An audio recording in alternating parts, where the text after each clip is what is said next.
ફરી અને પાછા આવીને મોરબીના મહારાજને કહ્યું કે લો હવે ઉતારી લો મારું માથું. અને પછી બ્રાહ્મણોને બોલાવ્યા, વિધિ થઈ અને માથું કપાણું અને જમીનને બલિદાન અપાણું. અને એ પુનિયા મામાએ પોતાના લીલા માથાનું બલિદાન કરી દીધું.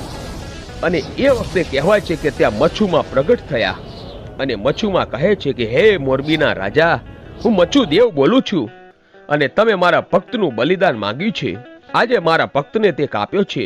અને એ વખતે મોરબીનો મહારાજ બે હાથ જોડીને કહે છે કે હે માં, આ ધરતી ભોગ માગતી હતી, એટલા માટે મેં 32 લક્ષણા પુરુષનું બલિદાન આપ્યું છે.